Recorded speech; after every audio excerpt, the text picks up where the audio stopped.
Praise the lord. ఈరోజు వాక్య భాగం యోబు గ్రంథము 23వ అధ్యాయము 12వ వచనం. ఆయన పెదవుల ఆజ్ఞను నేను విడిచి తిరుగుటలేదు, ఆయన నోటి మాటలను నా స్వాభిప్రాయము కంటే ఎక్కువగా ఎంచితిని. ఈరోజు ఈ వాక్య భాగం ద్వారా దేవుడు మనతో మాట్లాడుతూ ఉన్నారు. ఈ యోబు గ్రంథం 23వ అధ్యాయం 12వ వచనం చూస్తే, ఆయన ఇచ్చిన ఆజ్ఞను విడిచి నేను తిరగట్లేదు, ఆయన నోటి మాటలను నా స్వాభిప్రాయం కంటే ఎక్కువగా నేను ఎంచుతా ఉన్నాను అని చెప్పని. మనం అపోస్తల కార్యములు చదువుతా ఉన్నప్పుడు ఆదిమ అపోస్తలిక సంఘంలో లేదా అక్కడ ఆదిమ అపోస్తలిక సంఘంలో ఉన్న సేవకులు కావచ్చు, ఆ సంఘానికి ఉన్న ప్రత్యేకత ఏంటి అని అపోస్తల కార్యంలో చూస్తే చాలా ప్రత్యేకతలు ఉన్నాయి. బట్ వన్ ఆఫ్ దమ్ ఏంటి అని అంటే, వారు దేవుని యొక్క ఆత్మ నడిపింపుని బట్టి నడిచేవారు. వారి సొంత అభిప్రాయాన్ని బట్టి కాక, సొంత ఆలోచనని బట్టి కాక, దేవుని ఆత్మ నడిపింపుకి విధేయత చూపిస్తూ వచ్చిన వారు.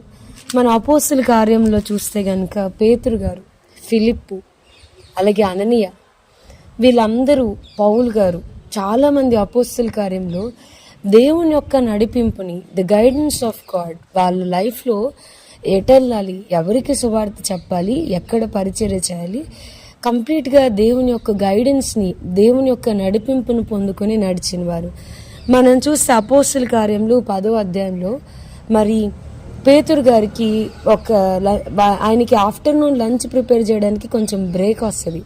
ఆ చిన్న గ్యాప్లో ఆయన పైకి వెళ్ళి ప్రార్థన చేస్తూ ఉన్నప్పుడు, మిద్దె మీదకి ఎక్కి ప్రార్థన చేస్తూ ఉన్నప్పుడు దర్శనాన్ని చూస్తూ ఉన్నాడు. ఒక దుప్పటిని, 4 sides ఉన్న దుప్పటి, మరి చతుస్పాద జంతువుల చేత నింపబడిన దుప్పటి కిందికి రావడం చూడడం, తర్వాత నువ్వు లేచి వాటిని చంపుకుని తినమన్న ఒక స్వరం వినడం. అమ్మో ప్రవ్వా, అవి అపవిత్రమైనవి అని అన్నప్పుడు దేవుడు అంటాడు, నేను పవిత్రం చేశాక, నేను if I make them holy, what about you, నువ్వెవరు వాటిని అపవిత్రం అని చెప్పడానికి అని చెప్పని దేవుడు మాట్లాడడం, వాటిని లేచి చంపుకుందనమంటే పేతురు గారు ఆలోచిస్తూ అంటారు, అరే ఏందయ్యా అసలు ఈ దర్శనము ఏంటి, వాట్ ఇట్ మీన్స్ అని చెప్పని. అప్పుడు దేవుడు మాట్లాడుతున్నాడు, నీ కొరకు కింద మనుషులు వచ్చారు, 3 మనుషులు నేను వెతుకుతా ఉన్నారు, నువ్వేమీ సందేహించకుండా వాళ్ళ దగ్గరికి వెళ్ళి, అన్యులు అపవిత్రులు అని నువ్వు అనుకోవద్దు, వారికి కూడా సువార్త చేరాలి, నువ్వు వారి దగ్గరికి వెళ్ళమని దేవుడు పేతురు గారిని నడిపించిన విధానం మనం చూస్తా ఉన్నాం. వాళ్ళ లైఫ్లో మరి దేవుని చిత్తానికి వారు లోబడి అక్కడికి వెళ్ళడం. అలాగే అపోస్తల కార్యంలో 16వ అధ్యాయంలో పౌలు గారిని చూస్తూ ఉన్నాం. మరి తను ఆసియా వైపుకి వెళ్ళాలనుకున్నప్పుడు దేవుని ఆత్మ అతన్ని వెళ్ళనీయలేదు అని వాక్యం చెప్తుంది. దర్శనంలో మాసిదోనియా దేశస్థుడు ఒకడు వచ్చి, అయ్యా మాకు సహాయం చేయమని అడుగుతున్నట్టు కనబడ్డం. దేవుని పిలుపుకు లోబడి మాసిదోనియాకి వెళ్ళినప్పుడు ఎన్నో సంవత్సరాలుగా మరి జరగని పరిచర్య దేవుని నడిపింపుకు లోబడినప్పుడు లూదియా కుటుంబము ఒక గొప్ప మిషనరీ కేంద్రంగా మార్చబడ్డం. చెరసాల నాయకుడు, చెరసాలలో ఉన్న ప్రతి ఒక్కరూ, భయంకరమైన మహా ప్రార్థన భూకంపం అక్కడ కలగడం మనం చూస్తాం. అనేక మంది మారడం.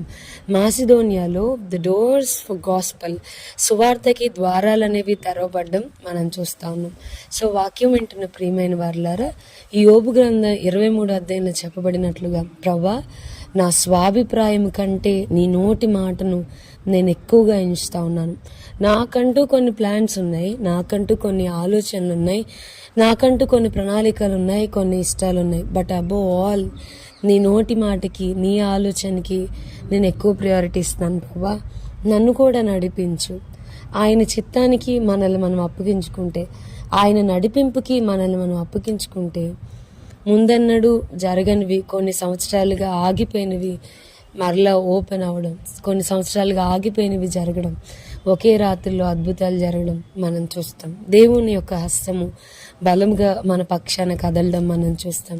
సో ఈరోజు మనం కూడా ప్రార్థన చేద్దాం, ప్రభా నా స్వాభిప్రాయం కంటే నీ నోటి మాటను ఎక్కువగా ఎంచుతానయ్యా, నా సొంత ఆలోచన కంటే నీ చిత్తాన్ని ఎక్కువగా ఎంచుతాను, నా సొంత మార్గముల కంటే నీ మార్గాన్ని ఎక్కువగా ఎంచుతాను. నా పేరెంట్స్, మనుషులు, ఫ్రెండ్స్ వీళ్ళందరూ కాదు, నీకెక్కువ టాప్ ప్రియారిటీ ఇస్తాను ప్రభా అని దేవునితో చెప్దాం. ప్రార్థన చేసుకుందాం. ప్రభా ఆదిమ అపోస్తలిక సంఘము మీ నడిపింపుకి వారిని వారు అప్పగించుకున్నట్లుగా, వారి హృదయంలో అప్పటి వరకు ఉన్న భేదాన్ని తీసివేసుకోమని మీరు మాట్లాడినప్పుడు, అన్యుల దగ్గరికి వెళ్ళి సువార్త చెప్పమన్నప్పుడు వారు లోబడ్డారయ్యా. అన్యుల సువార్తకి ద్వారం తెరవబడింది. మాసిదోన్యాకు వెళ్ళమన్నప్పుడు వారు లోబడ్డారు. మా జీవితాల్లో కూడా మీ నడిపింపుకి, నాయన పరిశుద్ధాత్మని యొక్క నడిపింపుకి మమ్మల్ని మేము అప్పగించుకోవడానికి కృపను అనుగ్రహించమని, నాయన ఒక కంప్లీట్ క్లియర్ గైడెన్స్ అనేది మీ నుంచి పొందుకోవడానికి సహాయం చేయండి. కీర్తనలు 32:8 నాయన అతను నడవలసిన మార్గం నేను అతనికి బోధించదన్నారు. నీ మీద దృష్టి ఉంచి నీకు ఆలోచన చెప్పేదనన్న వాగ్దానాన్ని వాక్యం వింటున్న మా ప్రియులైన వారందరి పట్ల నెరవేర్చమని యేసునామమున అడిగి వేడుకొంచున్నాం తండ్రి. Amen. God bless you and have a blessed day.